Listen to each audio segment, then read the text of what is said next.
sometimes you'll see the coxswain at the start put their arm up like that. It's just letting the umpire know that they're not quite ready to go. Once the coxswains put their arms down, the umpire knows that the crews are straight and ready and is able to start the race. And a clean start here from both crews. Thames Un Club and University of California, Berkeley, USA on the left-hand side of your screen, Leander Club on the right-hand side of your screen.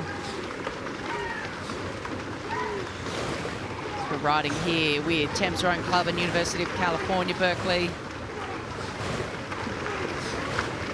Sarah Tisdale, as you said, Tom, in the stroke seat there, 24 years of age.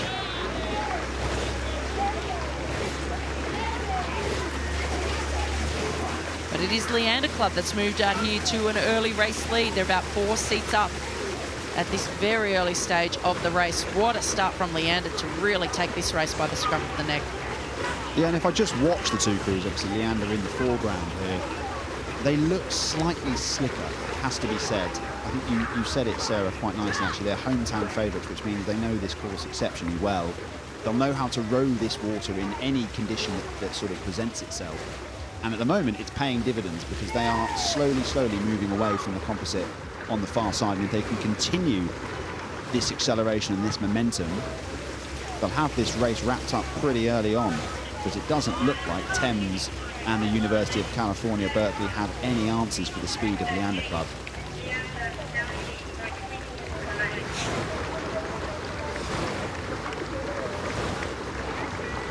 As we see there, the boat speed 17 kilometres per hour. This crew absolutely hauling, sitting back together.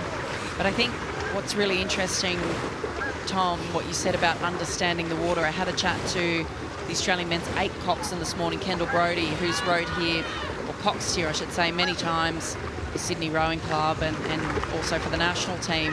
And she said that the course feels really different this time to any other time she's been here before. And that's sort of the, I guess, the magic, the allure and the difficulty of this regatta course, and what sets it apart from so many around the world is that every year it is different. Every year the conditions, the stream, the flow will be different, and you do need to get on here and understand the water, and there is a certain advantage, this being your home waterway, and getting to know and understand what it's like and what it's like this time, because it won't be the same year on year. That's exactly right, Sarah, and it's like all sport, you have to know what turf you're playing on, and this turf changes every year. You know, you could, like Kendall, you could have rowed at Henley many times before, but it doesn't mean you're going to know this water any better than anyone else when you turn up. I mean, I was here on qualifying day last Friday, and the wind conditions were appalling, quite frankly. It was really difficult for crews to get down the course, and even, you know, the men's and women's 8s looked like they were really struggling to get any sort of purchase. So the conditions have actually improved a lot since last week. We've got flatter water, there's far less wind, but you can still see the hair being blown pretty aggressively. So it's all about knowing not only your opposition, but also what to expect as you make your way down. And water is you know, unpredictable at the best of times. So important that these girls here in shot, Thames and University of California, they're trying to cling on, but it looks like Leander just have this race completely under control. And that's, I suppose, the other thing is, although Leander haven't raced as a unit technically, they're crewmates, they'll know each other. The danger of a composite crew is that these athletes may not have time to gel together. In the bigger boats, you need the chemistry between athletes, right? Yeah, and especially in tricky conditions. I think you're totally right, Tom. We often see amazing crews put together for Henley, incredible athletes, but it is the crews that really have that time, have that pedigree as a unit, that are able to move through seamlessly in tricky conditions and in tricky water. As we see there, we focus in on the bow seat of the Leander crew. That's Annie Campbell-Ord, Sophie Heath in front of her, Juliet Perry, Samantha Corty, Isabel Powell, Izzy Hawes, Chloe Brew, Eve Stewart in the stroke seat, and C.K. O'Brien is the coxswain. So this crew, interestingly, has not raced as a unit this season. It contains one athlete who competed at the 2020 Olympics in the British Women's 8, and one athlete who won the Remenham Challenge Cups in last year. And it also contains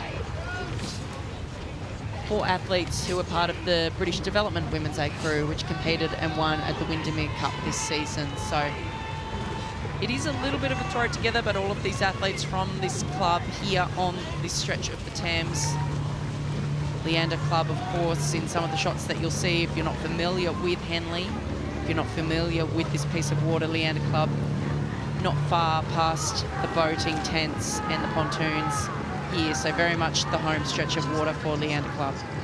Yeah, and I think Leander, they look like they've got this race under relative control. Never want to speak too soon, but they need to be, and I'm sure they will be, very realistic about their ambitions in the Remenham. It is the event for open women's eights. It's going to attract Olympians, world champions, and it has this year. We've got the Great Britain senior eight. We've got I've seen Rowing Australia out paddling in their women's eight. We've got a crew from China who represent their national team. So for this crew, this is a phenomenal opportunity for them to gel as a unit, but also to get racing experience against the very best that not only Great Britain but the rest of the world have to offer. And it's such a privilege here to be sat on the Wednesday of Henley commentating on a crew of this class. It shows the extraordinary depth that we've actually got in this regatta this year, that the Remenham is happening on the Wednesday, and that we've got, you know, two really, really strong under-23 development types of crews that are battling it out.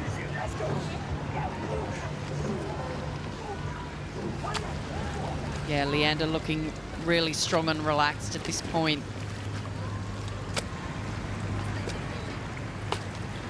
It is always easier once you're out in front and once you have the look back on the crew behind you to really start to sit back. I think almost the stronger and the faster you start to row as you do relax and really row into that. Often when you're in a real battle, it can be hard and fast and tense and tight.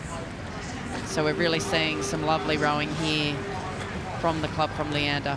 You said something really interesting earlier, Sarah. You said rowing is a really simple sport, and I think when it's done best, it looks incredibly straightforward, and actually it should be fairly straightforward. The complexities are learned as you sort of progress up the value chain, but actually the process of rowing is fairly simple, and Leander are making this look really, really easy, really, really straightforward. And as you say, when they can lean back, when they can enjoy the sort of appreciation of the crowd, it might even spur them on to go a little bit faster.